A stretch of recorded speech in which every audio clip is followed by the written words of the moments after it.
Well, even with a slight cool down in hiring, the White House says today's report points to Bidenomics in action. The president saying in a statement the latest economic data points to stable and steady growth. He's been touting his policies, crisscrossing the country as he ramps up his re-election campaign. Let's bring in Yahoo Finance columnist Rick Newman.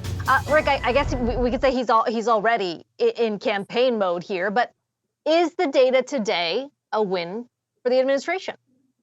Yeah, it is. Today's data is good, and Joe Brusalis just laid it out very well. One thing I think you could add is wages are now growing by more than inflation for the last couple of months, which means after falling behind inflation, typical workers are now starting to get ahead. Biden is absolutely running for president, but as much as he's going to brag about the economy today and the economy he thinks we're going to have in the future, what he really cares about is the state of the economy, let's say 1 year from now.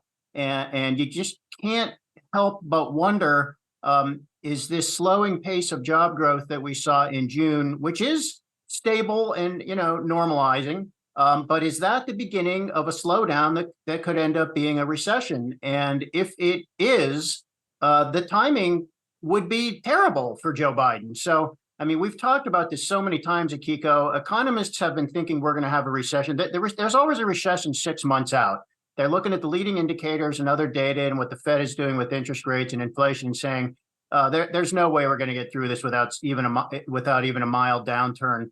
If that was going to happen, what it would have been best for Biden is let's have a mild recession in 2023, get it over and done with, so that we are in a recovery by the time people are deciding whom to vote for next year. Well, if this just gets delayed into 24 and we have the downturn in 2024. That would be bad news for Biden. So I don't want to be one of those people who's always saying a recession is coming 6 months from now. But when you start to see the actual numbers slowing down, you just have to wonder, is the curve just going to straighten out like this, or is it going to turn and go like that? Well, and you'd imagine that that's what Republicans are hoping for. Let's go across the aisle. How do they spin today's report? Well, they don't want to talk about jobs. They want to talk about inflation.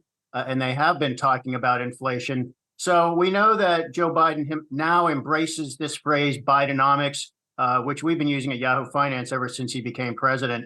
But that used to be a pejorative. Republicans used to say Bidenomics. That means high inflation and recession around the corner. Well, Biden says no, it doesn't. It means super strong job growth.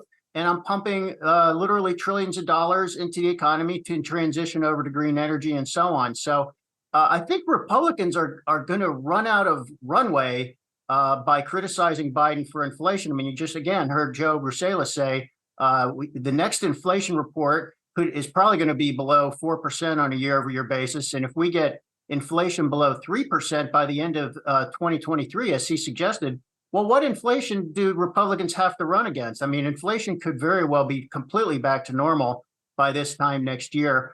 But we should not forget the lag in monetary policy is between 12 and 18 months. The Fed has already hiked interest rates by 5 percentage points at one of the fastest paces ever. And we do not yet know the effect that's going to have on the economy. So stay tuned. That's certainly a good point, although we have seen the administration increasingly owning that Bidenomics label. Rick Newman, thanks so much for that. Have a good weekend. Yeah, Kiko.